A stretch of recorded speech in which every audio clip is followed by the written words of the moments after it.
नमस्कार, आप देख रहे हैं एनएमएफ न्यूज में आपके साथ शबनम। जगदीप धनखड़ ने उपराष्ट्रपति पद से इस्तीफा दिया तो बीजेपी ने सीपी राधाकृष्णन के नाम का नए उपराष्ट्रपति के लिए ऐलान कर दिया, जिस पर विपक्ष ने सियासत शुरू कर दी। जगदीप धनखड़ को लेकर तमाम आरोप लगाए गए कि बीजेपी ने दबाव बनाया, किसी मकसद से उन्हें हटाया गया, तब उन्होंने इस्तीफा दिया। लेकिन इसी बीच एक और आरोप भी लगाया गया। कहा गया कि जगदीप धनखड़ आरएसएस के नहीं थे, इसलिए उन्हें पद से हटाने के लिए दबाव बनाया गया और सीपी राधाकृष्णन आरएसएस के हैं, इसी वजह से उनको उनका नाम आगे दिया गया। अब ऐसे में विपक्ष सियासत कर ही रहा था और इसी बीच गृह मंत्री अमित शाह ने एक तगड़ा बयान दिया और विरोध करने वाले और आरएसएस के नाम पर सियासत करने वालों को आईना दिखा दिया। क्या कुछ कहा अमित शाह ने, पहले आपको बयान सुनवाते हैं। कई सारे एक्सपर्ट्स कह रहे हैं कि उनका चुनाव ये भी है कि वो आरएसएस के साथ उनका कनेक्शन है, इसीलिए ये तो ढेर सारे लोग, प्रधानमंत्री जी स्वयं का आरएसएस के साथ कनेक्शन है। धनखड़ जी का नहीं था। अरे सुनिए ना, मेरा भी है। तो हम लोगों का चयन देश ने इसलिए किया है कि हम आरएसएस से, आरएसएस के साथ कनेक्शन होना कोई माइनस पॉइंट है क्या? आप बताइए। जरा भी नहीं। अटल बिहारी वाजपेयी जी भी आरएसएस से कनेक्टेड थे, श्री अडवाणी जी भी आरएसएस से कनेक्टेड थे, मोदी जी भी है, मैं भी हूं, राधाकृष्णन जी भी है। और जो इंडिया तो अमित शाह कह रहे हैं कि राधाकृष्णन ही आरएसएस से नहीं है। अमित शाह, पीएम मोदी, तमाम बीजेपी के नेता आरएसएस से जुड़े हुए हैं, तो इस पर सियासत क्यों करना? इसी पर चर्चा करेंगे और चर्चा के लिए जुड़े हुए हैं हमारे साथ वरिष्ठ पत्रकार पंकज प्रसून जी। पंकज जी, जगदीप धनखड़ के मामले पर कोई पैतरा विपक्ष का काम नहीं आया तो आरएसएस का मुद्दा भुना दिया, मिल गया जवाब विपक्ष? नहीं शबनम, विपक्ष ये कह रहा है कि चूंकि जगदीप धनखड़ आरएसएस बैकग्राउंड के नहीं थे इसलिए उन्हें हटाया गया। बिल्कुल। अब वही विपक्ष ये बताए कि उन्हें बनाया क्यों गया था। हाँ। क्योंकि बनाया तो मोदी अमित शाह इसी सरकार ने था ना। तब भी आरएसएस के नहीं थे वो। एग्जैक्टली। हाँ। तो जब बना दिया, जब बनाते वक्त मार्गरेट आल्वा के क्रिश्चियन बैकग्राउंड को देखते हुए सोनिया गांधी ने उन्हें आगे किया। और अब जब हार गई वो, तो बड़ा जगदीप धनखड़ के लिए प्यार उमड़ रहा है। आपको याद है, यही टीएमसी के नेता कल्याण बनर्जी जगदीप धनखड़ के बॉडी लैंग्वेज की नकल कर रहे थे और राहुल गांधी वीडियो बनाते हुए हंस रहे थे। बड़ा प्यार आ रहा है जगदीप धनखड़ पे। अविश्वास प्रस्ताव लिया था विपक्ष, तो यही उनके खिलाफ, यही इसी उपराष्ट्रपति के खिलाफ अविश्वास प्रस्ताव लेके आया था। हाँ।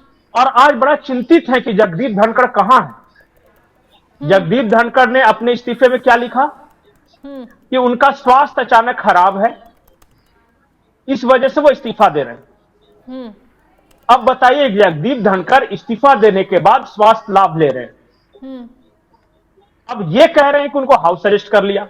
अगर आप बीमार पड़ती हैं या मैं बीमार पड़ता हूं, अगर अपने घर पे या अस्पताल में आराम करते हैं तो हम हाउस अरेस्ट रहते हैं क्या? बिल्कुल भी नहीं। तो ये तो यही कह रहे हैं ना, बचकाना राजनीति।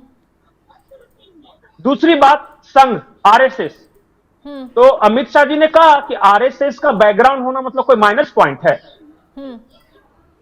जिस संगठन ने, ध्यान से सुनिए, जिस संगठन ने अटल जी जैसी पर्सनालिटी को डेवलप किया, जिस संगठन ने आडवाणी को बनाया, जिस संगठन ने उस नरेंद्र मोदी को बनाया जिसने 3 बार गुजरात और 3 टर्म से देश संभाल रहा है, वो यूं ही अरा गरा संगठन है। वहां सब कट्टर हैं और सब तलवार लेके मुसलमानों को मारने के लिए घूमते रहते हैं क्या? विपक्ष को सुनिएगा, उनको तो ऐसा ही लगेगा कि एक ऐसा संगठन होगा जो खूब नफरत करता होगा मुसलमानों से और बस एकदम चाहता हो कि खत्म। अगर ऐसा रहता ना शबनम, तो पता है भारत में मुसलमानों का सबसे बड़ा संगठन कौन सा है? एनजीओ। मैं ये नहीं कह रहा हूं जो कि वो जुड़े हुए हैं उससे नहीं, सबसे बड़ा कौन है संगठन? पता है आपको सबसे ज्यादा मुसलमान किसमें है? किसमें? राष्ट्रीय मुस्लिम मंच में। राष्ट्रीय मुस्लिम मंच क्या है पता है? 10 लाख सदस्यों की संख्या है। अच्छा। लेकिन जरा भी उन 10 लाख में से किसी को भी या संघ के करोड़ों कार्यकर्ता में कभी सुना कि ये लोग मोहल्ले के लोफर हैं, किसी लड़कियों को ब्लेड मार रहे हैं या तेजाब फेंक रहे हैं? कभी सुना कि वो चोरी चकारी में किसी तरह है? अच्छा, आपको क्या लगता है कि सबसे ज्यादा आईआईटीएंस संघ से जुड़े, सबसे ज्यादा डॉक्टर संघ से जुड़े, ये सब कट्टर हैं, हाथों में तलवार लेकर मुसलमानों को मारने के लिए जाना चाहते हैं, इसलिए संघ से जुड़े हैं? तो विपक्ष को आरएसएस से क्या तकलीफ है? कांग्रेस तो बहुत पुरानी तकलीफ विरोधी यही रही, है- एक वक्त पर तो बैन लगा दिया था आरएसएस पर। नहीं, कांग्रेस ने बैन नहीं लगाया था, कांग्रेस ने बैन हटाया था। नेहरू जी ने बैन लगाया था और सरदार वल्लभ भाई पटेल ने गृह मंत्री रहते हुए हटाया था। कांग्रेस को उतनी समस्या नहीं है, दिग्विजय सिंह को शायद आरएसएस से उतनी समस्या ना हो, भले ही वो बोलते हैं पार्टी लाइन से, एक परिवार को है समस्या। और उस परिवार को क्यों है, या जो भी इस तरह परिवार जो राज करना चाहते हैं उनका क्यों है, पहले वो समझिए। परिवार में क्या होता है कि पहले मैं बनूंगा, फिर मेरा बेटा बनेगा, मेरे बेटे का बेटा बनेगा, यही राज चलता रहेगा। परिवार से बाहर कोई नहीं। संघ एक ऐसा संगठन है जो आम लोगों के बीच से नेतृत्व उभार के और उन पोस्ट पे बैठा देता है। देखे बीते दिनों के आप फैसले देखे, नहीं, किसी को भी किसी का बैकग्राउंड नहीं मिलेगा।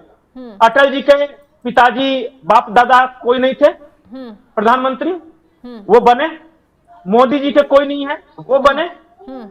ये राष्ट्रपति अभी द्रौपदी मुर्मू का बैकग्राउंड है, नहीं है ना। उसके बाद ये राधा कृष्णन जी का नहीं है जो उपराष्ट्रपति बनेंगे। अच्छा, चलिए ऊपर का छोड़ दीजिए, मुख्यमंत्री का ले लीजिए। बीजेपी का कौन ऐसा मुख्यमंत्री है जिसके बाप दादा सब मुख्यमंत्री हुआ करते थे? कोई नहीं। मोहन यादव, मोहन मांझी, विष्णु संसद। तो दिक्कत क्या है पता है, इन परिवारवादी लोगों को लगता है कि एक ऐसा संगठन हो गया है जो कि आदमी को के नेतृत्व क्षमता को उभारता है, ट्रेनिंग देता है, और वो एक एक पद पे आते रहते हैं। जैसे कोई जज बन गया, कोई डॉक्टर बन गया, कोई आईटीएन बन गया, पॉलिटिक्स में आया तो कोई मुख्यमंत्री बन गया, कोई प्रधानमंत्री बन गया। तो परिवारवादियों को इससे दिक्कत होगी कि नहीं, जो कि हमेशा चाहते थे कि मेरा परिवार रहे।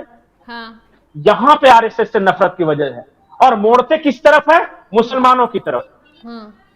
एक ऐसा उदाहरण बता लीजिए, एक ऐसा उदाहरण बता दिया है कि संघ ने, अरे मोहन भागवत की तो इसलिए गालियां पड़ रही है मोहन भागवत की, वो कह रहे हैं कि सबके साथ मिलजुल के देश चलाना, तो कट्टरपंथी लोग उनको गाली दे रहे हैं। अच्छा, आप बताइए कि हाल के दिनों में मोहन भागवत को सबसे ज्यादा क्यों क्रिटिसाइज किया जा रहा है बीजेपी के लोगों के द्वारा? यही चलते ना कि वो बोल रहे हैं कि आपस में पंथ, मजहब, संप्रदाय, क्षेत्र, भाषा आदि के नाम पे जब लड़ेंगे तो राष्ट्र निर्माण कैसे कर सकेंगे हम? आपस में झगड़ा करके कभी राष्ट्र निर्माण हुआ है? बिल्कुल भी नहीं। तो ये बात बोल रहे हैं, बहुत सारे लोग बोल रहे हैं कि मौलाना मोहन भागवत कि वो इमामों से क्यों मिल रहे हैं, यही इस पर भी सियासत देखिए। तो यही बात है ना कि या तो वो कट्टरपंथी है या फिर इमामों से मिल रहे हैं या मौलाना मोहन भागवत, दोनों में से एक ही हो सकता है। देखिए, मैं बता रहा हूं कि कोई भी संगठन अगर इतना हल्का होता ना कि सिर्फ किसी कम्युनिटी के खिलाफ होता तो वो 100 साल चलता ही नहीं। आरएसएस के अनुषांगिक इकाई है ना, उनमें से देखिए सब सेवा, जैसे मैं आपको उदाहरण देता जाता हूं, आप बताते जाइए। इनमें से किसी का नाम वनवासी कल्याण आश्रम संघ का है, वो क्या करता है? गरीब आदिवासी बच्चों का स्कूल है, वो पढ़ाते हैं, फ्री ऑफ कॉस्ट उनको शिक्षा देते हैं। सरस्वती शिशु मंदिर, वो क्या करते हैं? कभी सुना है सरस्वती शिशु मंदिर में मुसलमान बच्चा गया तो उसके साथ किस तरह का भेदभाव हुआ? बिल्कुल नहीं सुना। बल्कि मैं तो इतना जानता हूं कि कई सरस्वती शिशु मंदिर में जो टॉपर हैं वो मुसलमान। बस हमें राष्ट्रवादी होना पड़े, मतलब देशभक्त होना पड़े।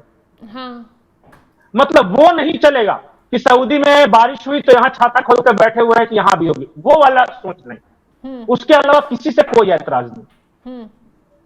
अगर आप भारत में रह के भारतीय मिट्टी में रचे बसे हैं, इसी की मिट्टी में मिल जाना है, तो इसके बारे में जब सोच रहे तो फिर कोई समस्या नहीं। बिल्कुल। चलिए पंकज जी, ये तो हो गया कि विपक्ष की आरएसएस से क्यों नफरत है, क्यों एक परिवार इतनी नफरत उस आरएसएस से करता है। लेकिन अब ये बताइए कि धनखड़ के नाम पर विपक्ष इतना क्यों खेल रहा है, और अब आरएसएस से जोड़कर आखिर क्या माहौल बनाने की कोशिश की जा रही है? अच्छा, एक बात बताइए कि धनखड़ ने कभी कुछ कहा नहीं। उनको बनाने वालों ने कहा नहीं, जिनको उन्होंने इस्तीफा सौंपा उन्होंने कहा नहीं। उन्होंने तो ये बेगानी शादी में अब्दुल्ला दीवाना क्यों हो रहा है? क्या बोल रहे हैं? उन्होंने विपक्ष राहुल गांधी को क्या पता? इसलिए तो कह रहे, अगर कहना होता तो वो कहते नहीं क्या? उनको बिल्कुल। किसने रोक रखा है मीडिया में आके बोलने से? किसी ने सत्यपाल मलिक को किसने नहीं रोका, तो नहीं। धनखड़ को भी नहीं रोकते। हम्म कितने लोग ऐसे हैं जो मीडिया में खिलाफ बोलते हैं, जब उनको नहीं रोका तो इनको क्या? अब सही यही तो बात है कि वो एक क्या होता है ना, जब कोई सच्चाई नहीं होती है तो प्लांट किया जाता है खबर। हाँ अगर खबरें प्लांट नहीं की जाती तो क्या धनखड़ ने आके राहुल गांधी के कान में कहा था कि मुझे हाउस अरेस्ट किया है? हाँ किसी को उन्होंने कहा? अपने निजी लोगों को भी कहा कभी भी? अब ये कह रहे हैं कि प्रेस कॉन्फ्रेंस क्यों नहीं कर रहे? इनको बड़ा प्रेस कॉन्फ्रेंस से बड़ा प्यार है। हाँ मोदी जी प्रेस कॉन्फ्रेंस क्यों नहीं करते, तो धनखड़ प्रेस कॉन्फ्रेंस क्यों नहीं करते? तो क्या करे? राहुल गांधी तो रोज प्रेस कॉन्फ्रेंस कर रहे हैं, उसका परिणाम क्या निकल रहा है? उठपटांग बातें कर रहे हैं सिर्फ। जिसको काम करना है वो जवाब देता फिरेगा। अगर कल को जाके मोदी जी इस बात पे डिसाइड कर ले, हर बात पे होता है ना मोदी जी जवाब दो, मोदी जी इस पे जवाब दो, तो उस पे जवाब दो, तो महंगाई पे जवाब दो, बेरोजगारी पे जवाब दो, मणिपुर पे जवाब दो, किसान आंदोलन पे जवाब। तो मोदी जी अगर सिर्फ जवाब देते बैठेंगे ना, तो एक अलग डिपार्टमेंट बनाना पड़ेगा जवाब देने के लिए, एक मंत्री तैनात करना पड़ेगा। काम कब करेंगे? और ये तो हर दूसरे दिन कोई भी एक खड़ा होकर बोल देगा कि मोदी जी जवाब दे। बोलते हैं कि नहीं? अरे कन्हैया कुमार से लेके पवन खेड़ा से लेके सब तो कह रहे हैं ना मोदी जी जवाब दो। तो मोदी जी जवाब देने बैठेंगे कि अपना काम करेंगे? सही मोदी बात जी है। पर देश की जिम्मेदारी भी है। ये लोग तो तो वो अपना जब काम वो कर रहे हैं। सेना कुछ काम करती है, जब ऑपरेशन सिंदूर चलाया उस तक पर जवाब मांगने बैठ गए मोदी जी से। सेना से जवाब, और सेना ने जवाब दे दिया बकायदा। इंडियन आर्मी प्रेस कॉन्फ्रेंस कर रही है तो उस पर भी सवाल। सबूत कहां है? जब सबूत वही। दिखाया तो कितने राफेल गिरे? जब कितने बताया कि नहीं राफेल गिरे तो बंद क्यों किया? मैं सब जवाब बैठ के जवाब देता रहे। बिल्कुल, चुनाव आपका आयोग से भी काम मांग है रहे थे, चुनाव आयोग ने वितंडा खड़ा भी करना। बेनकाब किया। ये मैं बताऊं, एक संस्थान ऐसा बता दीजिए, एक ऐसा बॉडी बता दीजिए, कॉन्स्टिट्यूशनल बॉडी जिसकी इन्होंने बुराई ना की हो। इंडियन आर्मी से लेके इलेक्शन कमीशन से लेके जांच एजेंसियों से लेके कोर्ट कचहरी से लेके किसको छोड़ा इन लोगों ने? किसी को नहीं। कोई भी ऐसी संस्थान बची है जिसके बारे में इन्होंने गालियां नहीं दी हो? अरे जिस राफेल चोर है, सुप्रीम कोर्ट में गए, सुप्रीम कोर्ट ने भगा दिया इन लोग को। हाँ पेगासस वाले में भगा दिया इन लोग को। ये पता है ना, 8-9 माफी मांग के घूम रहे हैं ये आदमी शाहजादा। 8 से 9 जगह माफी मांगा है। पहले बोल दिया कि महात्मा गांधी को आरएसएस ने मारा, तो असम कोर्ट में जाके माफी मांगी। उसके बाद पता चला वो चौकीदार चोर है राफेल वाले में कहा, तो वहां माफी मांगी। मैंने कितनी बार माफी मांगेंगे यार? अभी पता है, अभी इलाहाबाद कोर्ट में लेटेस्ट माफी मांग के आया है ये। हाँ या तो जमानत लेता नहीं तो माफी मांगता है, और उसका जवाब देते रहिए मोदी। देखिए मोदी जी को देश चलाना, अब आपको रोज पता चलेगा कुछ ना कुछ नौटंकी करके जवाब मांगना है। अब बताइए क्या करना चाहिए? बिल्कुल। और ये जो बोल रहे हैं ना, अब नया मुद्दा लेके आए हैं कि जो एसपी राधाकृष्णन साहब, ये जो राधाकृष्णन साहब हैं, ये आरएसएस बैकग्राउंड के तो हाँ, तो क्या हो गया? हजारों लाखों लोग अलग अलग पद पे आरएसएस बैकग्राउंड के काम कर रहे हैं। प्रधानमंत्री से लेके वो गृह मंत्री से लेके, और इससे पहले भी पूर्व प्रधानमंत्री से लेके, और ये सारे राष्ट्रपति से लेके जो भी आप, ये सब आरएसएस बैकग्राउंड के। हाँ, तो क्या हो गया इससे? अरे आदमी अच्छा या बुरा होता है? यही होता है ना कि या तो अच्छा काम करेगा, बुरा काम करेगा। बिल्कुल। बुरा काम करेगा, हटाए जाएंगे। अब बैकग्राउंड का लेके क्या है?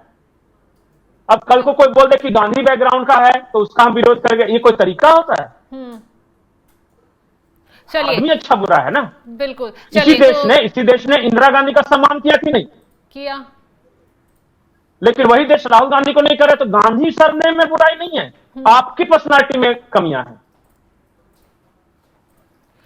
चलिए, तो तमाम जानकारी देने के लिए पंकज जी बहुत बहुत शुक्रिया। तो विपक्ष ने अब नया कार्ड खेल दिया है। आरएसएस के नाम पर जगदीप धनखड़ को घेरने की कोशिश शुरू कर दी है कि जगदीप धनखड़ का बैकग्राउंड आरएसएस से जुड़ा हुआ नहीं था, इसीलिए उन्हें उपराष्ट्रपति पद से हटा दिया। और सीपी कृष्णन को नया उपराष्ट्रपति घोषित इसलिए किया क्योंकि वो आरएसएस से जुड़े हुए हैं। और कहीं ना कहीं विपक्ष अब ये दिखाने की कोशिश कर रहा है कि बीजेपी ने जगदीप धनखड़ का अपमान करने का काम किया। हालांकि विपक्ष इस नैरेटिव को फैलाता, माहौल बनाता, उससे पहले अमित शाह ने जवाब दे दिया है। जी, एक जिस के खिलाफ विपक्ष अविश्वास प्रस्ताव लेकर आया है, हाँ, और अगर सरकार कार्रवाई कर दे उस आदमी के खिलाफ, तो यही समर्थन में फिर आ जाते हैं।